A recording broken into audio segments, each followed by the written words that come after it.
So I recently had a girl in the hard hat viewer reach out to me with an excellent question.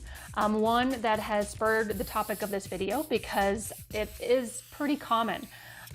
He is a subcontractor from California, and this was the email that I received from him. Hi Amy, I have been following your channel on YouTube and it has been extremely helpful. I am a new PM and I've watched all your videos because they have really useful information to those of us in the construction industry. I had to throw this in because I thought it was pretty cool. Thanks. I'm glad that I'm helping. I was wondering what advice you would give to someone who's constantly dealing with GCs as a sub. I'm constantly being yelled at and told I'm late, regardless of how early I am with providing shop drawings and initiating phases well in advance of a given schedule. Being told to show up and things aren't ready, and being lied to and dealing with typical GC tactics. I'm great at my job, but I want to get better, especially when setting expectations as a sub, but still providing great service while not being pushed around. Any advice? Thank you for everything you do. First off, this is an excellent question. I have witnessed this frustration with subcontractors so many times throughout my career. Whether I was the cause, yes, I admit it, probably happened once or twice, maybe more in my younger career, or I observed it, or was a sounding board for my industry colleagues, my industry partners, just expressing this frustration. So of course I have an idea of how to approach this as a general contractor project manager, but I also wanted a boots on the ground perspective from a general contracting superintendent, the one who is approached on site, as well as the people wearing the same boots from two different subcontractors who have approached this very similar challenge and situation. I just wanted to make sure that the response was not single-sided for this subcontractor, as well as for any subcontractors watching this today. So as I received these responses, I not only responded to the viewer, but I also sent the different responses to the different people who provided their responses, the subcontractors, the superintendents, so that they could also gain the perspective from those different viewpoints. And it was pretty cool to see this question grow and how a lot of our answers were similar, but even slightly different in just the way that they approach it or how they're viewing it. You could just gain so much information just from having different perspectives within the industry on how to approach a lot of these similar challenges. So the responses are in the order that I received them. Of course, my own first.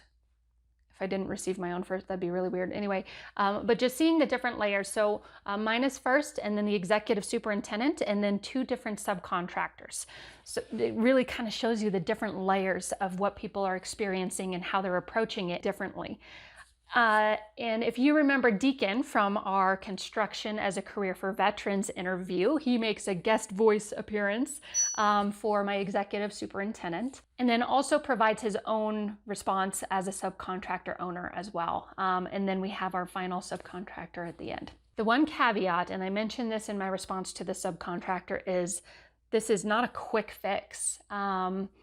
I've been duped one too many times on advertisements for quick fixes, and I've researched quite a bit that it's a scam, maybe. There's whatever the quick fix is, there's typically a side effect or an after effect later, right? But this takes time, it takes practice, and it takes patience. It takes work from you and dedication from you. So after this video, just continuing to go after it, not just giving up after the first one. We're really good at that in construction, right? Grit. Just keep going at it, keep trying it, see what works for you, what doesn't, and every team is going to be a little different anyway. So just because it doesn't work for one team doesn't mean it won't work for another one. So anyway, just a caveat. No quick fixes in any of my videos. So it's really up to you and your mindset. So just make sure that you're keeping that in mind as you're moving forward. Keep going. Keep that grit going. So with that, let's check out these different responses.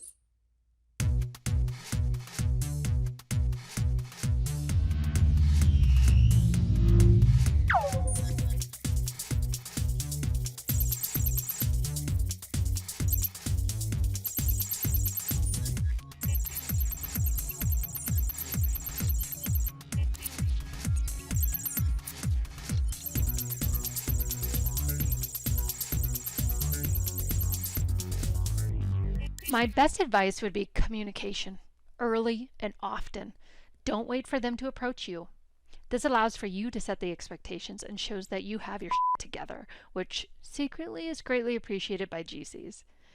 Very frequently as GCs, we have to initiate the calls, we have to motivate others, we have to push to get things done. So if a subcontractor approaches us with this information before we have to initiate that call or ask you for it, it's awesome. If you find yourself frequently on site before the project is truly ready, you must understand that we are managers. Our strength is high level, making sure all the pieces go together on time, within budget, and to communicate changes and intent from the design and ownership group. You ultimately know the best way to complete your scope. That is why we hire you and we're not doing it ourselves. But this is also why we need you to be clear and early with communicating this so that we can fit that gear into the working project machine. Help us understand. We depend largely on you to let us know what, when, where, why, since you are the expert. And when you take the initiative, it sets a standard and really sticks out to us as GCs. Now, not everyone will be open to this dialogue, so all you can do is get them that information early in the project to provide them every opportunity to plan for it. But if they decide not to use it, then you at least have proof that you made your best attempt at being a team player. If your intentions are to help the project, it is typically picked up on by attentive GCs, and it will have a much bigger impact and a better one, but can also be used as proof that you did have the best intentions for the project if the information is not properly used by the GC in the end.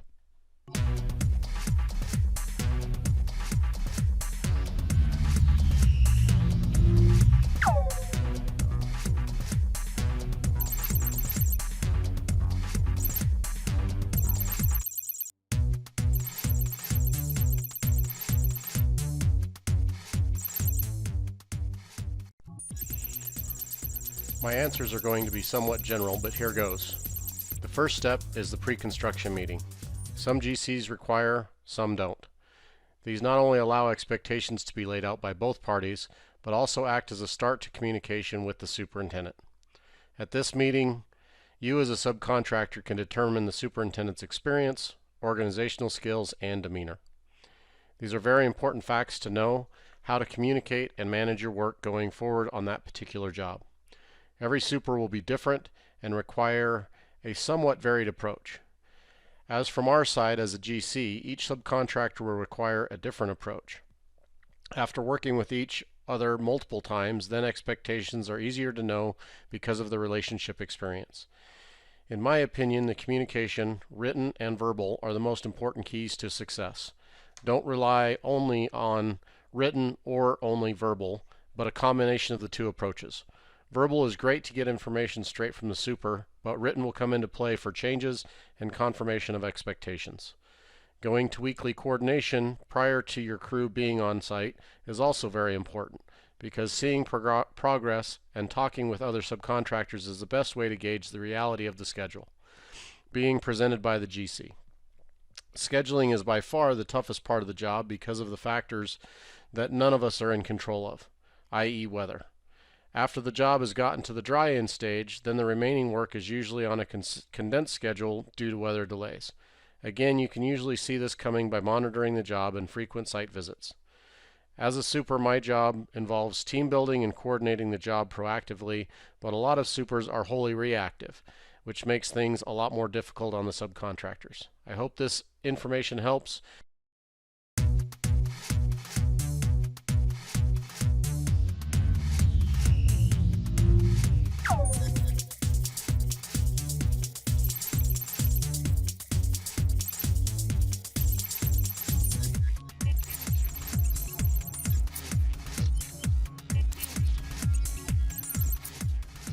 So that was the information from the superintendent.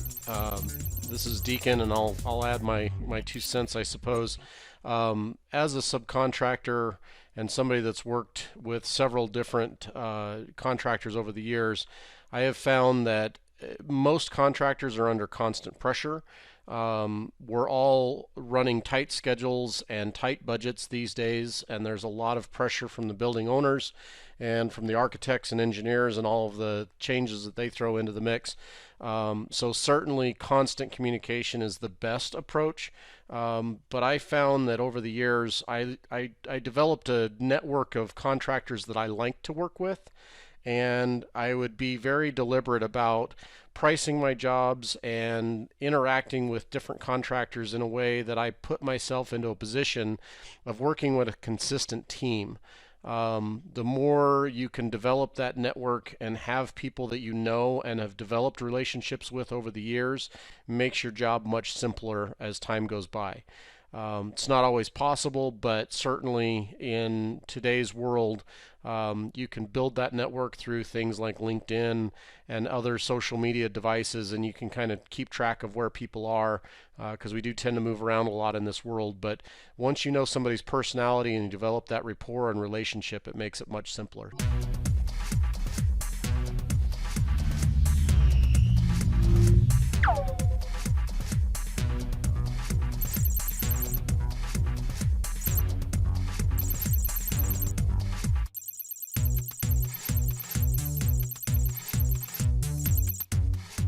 A subcontractor is also an educator. We're the hired experts, and if we do not clearly communicate what we need to be successful, then the GC is making broad-based assumptions on what they think we're going to need. Well, when you're awarded a job, putting together a simple scope letter that covers all of your scope and bulleted items that are drivers for you starting, those scopes could be really helpful.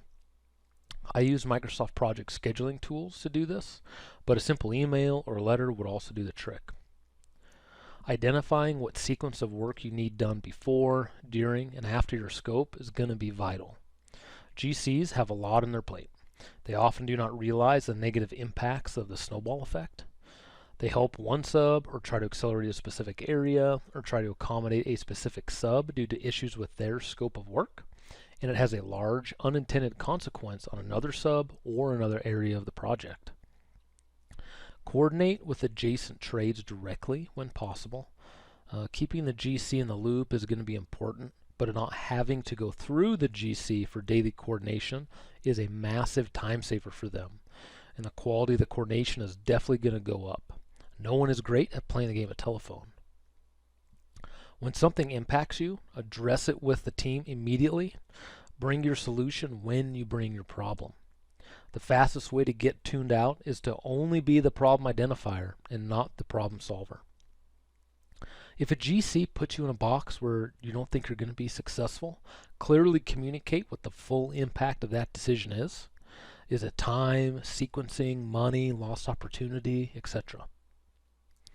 Don't pad your schedule too much. Be conservative, but if you estimate 10 days and tell the GC it's 20, those extra 10 days robs them of the chance to help another sub, shore up a schedule bust, or just generally improve the flow of the project. So what'd you think? Each of these responses is valuable in how you approach the general contractor, but you can see the similarities, but also the slight differences depending on your role and what general contractor you're approaching. So I hope this information is as helpful as it was meant to be. Good luck, and you got this.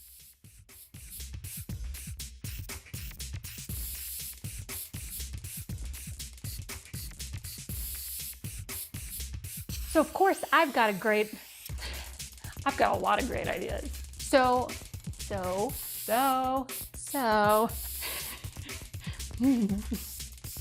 nothing. Virus got me like, ah. You can see how each of these responsibilities, it's on my mind.